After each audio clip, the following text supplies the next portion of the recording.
also given some sort of hope at $10. Chances are you're about to lose. For free and confidential support, call the number on the screen or visit the website. This mounting yard is brought to you by Woodside Park Studs 2026 Stallion Roster. It's quadding time at Seymore, race 5, the Seymore sub-branch RSL benchmark 62 handicap once again over 2,021 metres.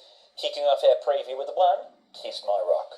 Yeah, good luck to P. Woolley and the team involved in this horse. M. Burke, some of the heavy hitters there at TRP, who bring us the pictures each and every day for thoroughbred racing in Victoria. I guess the query for this horse is stepping up to this distance for the first time. If he handles it, he's in the mix because he likes wet ground and he gets a big jockey change with Will Gordon going in the saddle.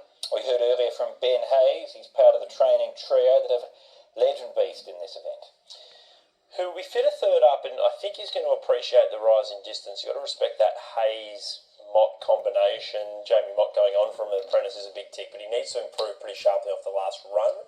Hab's had a successful, productive winter. He has. He's been racing a lot and racing really consistently. He'd be rock hard fit. He was good at Warwicknabeal last time out. He's rising in grade off that run, but he drops in weight because of it, and should be rock hard fit, as I said. And as let's press on to the 4, Margie's Boy from the Gather Gator stable. Yeah, well, he's a very good wet tracker. He's a 4-time heavy track winner. He was okay in the race last time out off the speed.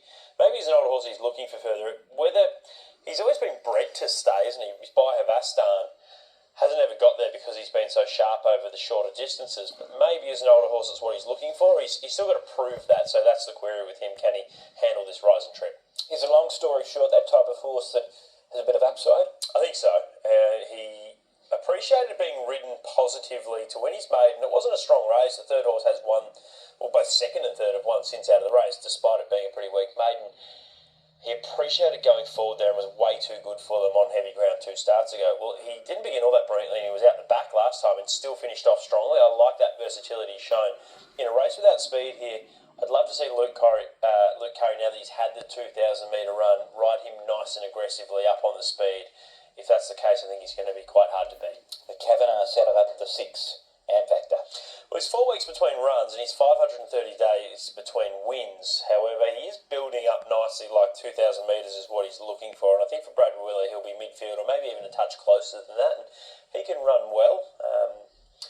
Just would have preferred to have seen another run in between to handle heavy ground up to 2,000. Hayes Van Gorman, the Stony Creek Cup winner from last year, who's got the tongue tie going on again. Yeah, he'll be a lot fitter for that last run. The rise in distance is a big tick. If off his best form, he'd be right in the mix. It's just heavy ground second up looks a bit of an ask. Ethan Brown rides the local challenger, Batoka Chief.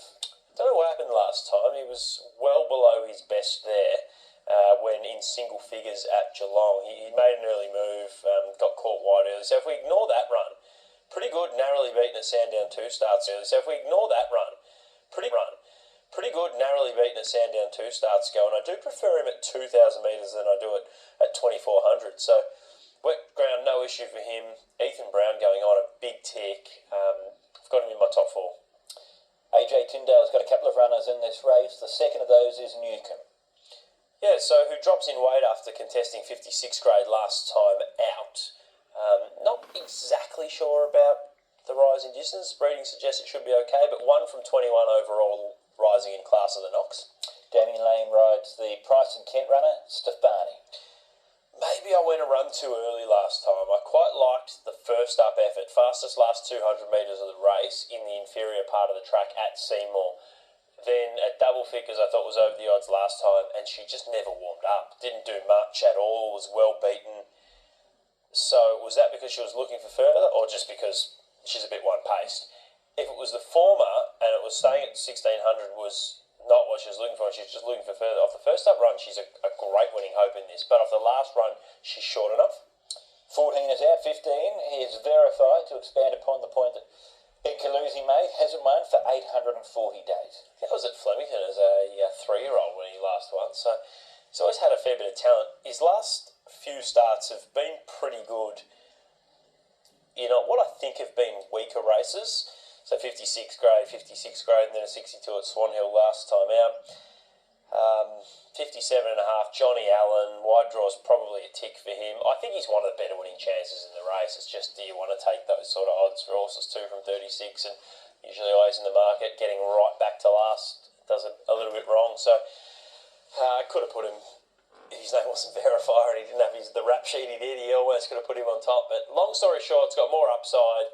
He's shown the ability to race on speed, which is the big tick. I think Luke Curry, if he rides him aggressively and he begins all right, he can be right there today, which is the reason I've got him on top. Verify if his recent form's right in the mix. Stefani might be looking for further. Off her first up run, she can go and win this, and Batoka Chief, forgive one run, is right in the mix. This is a tricky start to the quaddie. I'd need at least those 4, and you'd think about Am Factor as well.